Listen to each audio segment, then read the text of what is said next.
Islamic speech میں آپ لوگوں کا خیر مقدم ہے۔ دین کے اہم اور ضروری مسائل سننے کے لیے ہمارے چینل سے جڑے رہیں۔ حضرت مفتی تقی عثمانی دامت برکات ہم نے ایک کتاب میں لکھا ہے واقعہ، وہ فرماتے تھے کہ ایک زمانے میں ایک آدمی تھا جو بہت طمع تھی اس کا نام تھا اشعب طامع، بہت طمع تھی اس میں، حریص تھا۔ چنانچہ وہ جس جگہ دیکھتا کہ شادی کی دعوت ہے تو خود ہی پہنچ جایا کرتا تھا۔ اب خود ہی پہنچ جانا یہ بھی برا ہے، بن بلائے پہنچ جائے، مان نہ مان میں تیرا مہمان۔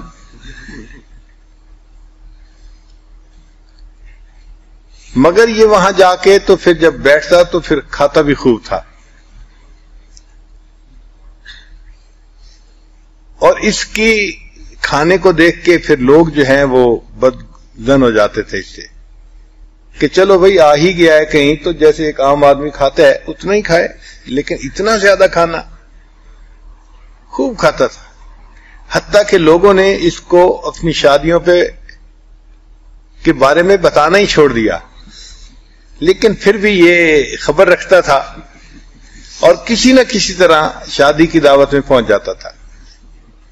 ایک گھر والے بہت تنگ تھے اس سے، انہوں نے سوچا کہ ہم 4 دیواری کے اندر دعوت کریں گے اور اس کا دروازہ بند رکھیں گے، اور دیواریں اونچی اونچی ہیں تو گھر کے لوگ مرد عورتیں گھر کے اندر ہوں گے، پردہ بھی رہے گا، اور پھر یہ اشب اور اس جیسے اور جو لوگ ہیں ان سے بھی جان چھوٹ جائے گی۔ اب جب اندر دعوت شروع ہوئی تو ہمارے ہاں تو ماشاءاللہ قورمے کی مہک دور دور تک جاتی ہے، یا پلاؤ پکا ہوا ہو تو اس کی مہک دور دور تک جاتی ہے۔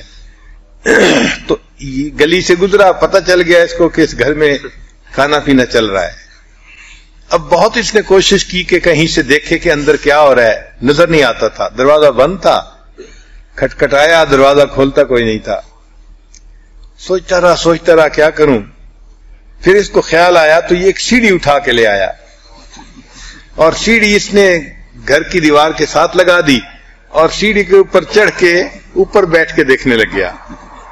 اب گھر والوں کو برا لگا کہ کھانے میں مرد بھی ہیں، گھر کی عورتیں بھی ہیں، اور یہ صاحب جو ہیں یہ دیوار کے اوپر بیٹھے ہوئے سب کو دیکھ رہے ہیں۔ تو ان میں سے کسی نے اس کو ڈانٹا کہ بھئی پردے دار عورتیں ہیں، تم کیا بدتمیزی کر رہے ہو، کیوں یہاں بیٹھے ہو؟ تو جب اس نے ڈانٹا تو اس نے جواب دیا کہ وَمَا لَنَا فِي بَنَاتِكَ مِنْ حَقٍّ وَإِنَّكَ لَتَعْلَمُ مَا نُرِيدُ، کہ میرا تمہاری گھر کی عورتوں سے کوئی واسطہ نہیں ہے، تمہیں پتہ ہے میں جو چاہتا ہوں۔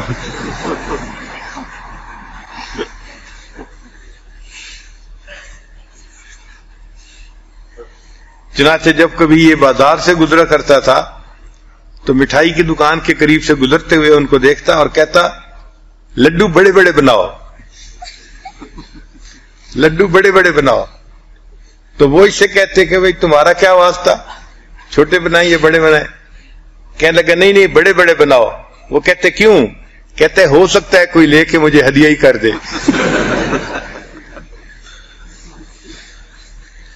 تو بھئی اگر کوئی لے کے مجھے ہدیہ کرے گا تو پھر بڑا لڈو میرے ہاتھ آئے گا نا۔ تو یہ ایسا طامع تھا۔ چنانچہ ایک مرتبہ لڑکے گلی میں کھڑے تھے، کھیل رہے تھے، تو اس نے ان کو بلایا اور کہا کہ تمہیں پتہ ہے کہ سالم بن عبداللہ چیزیں تقسیم کر رہے ہیں۔ سالم بن عبداللہ بہت نیک شخصیت تھے اپنے وقت کی، اور اللہ کے راستے میں خوب خرچ کرتے تھے، غریبوں میں بچوں میں خوب تقسیم کرتے تھے چیزیں مال۔ تو اس نے جب سالم بن عبداللہ کا نام لیا تو بچوں نے ان کے گھر کی طرف بھاگنا شروع کر دیا، کوئی ہم بھی جاتے ہیں اگر چیزیں وہاں تقسیم ہو رہی ہیں۔ اچھا بچے بھی بھاگتے رہے، یہ بھی ساتھ ساتھ بھاگتا رہا ان کے۔ جب وہاں ان کے دروازے پر پہنچے تو وہاں کوئی چیز تقسیم نہیں ہو رہی تھی، تو بچوں نے کہا کہ اشب تم نے جھوٹ بولا۔ کہنے لگے ہاں میں نے تمہیں ٹالنے کے لیے کہہ دیا تھا کہ سالم بن عبداللہ چیزیں تقسیم کر رہے ہیں۔ انہوں نے کہا اچھا ہمیں ٹالنے کے لیے کہہ دیا تھا، آپ ہمارے ساتھ بھاگ کے کیوں آئے؟ کہنے لگے مجھے خیال آیا ہو سکتا ہے تقسیم کر رہے ہوں۔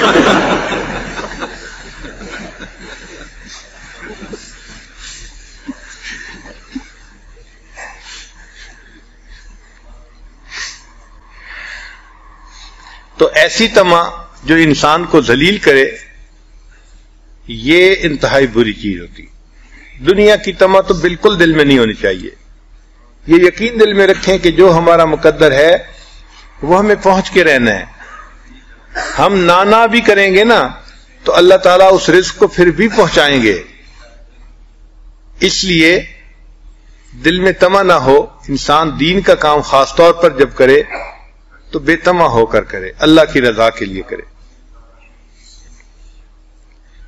چنانچہ ایک حدیث پاک کا مفہوم ہے کہ اللہ تعالیٰ نے دنیا کو حکم دیا کہ اے دنیا جو تجھ سے بے رغبت ہو تو اس کی خادمہ بن جا.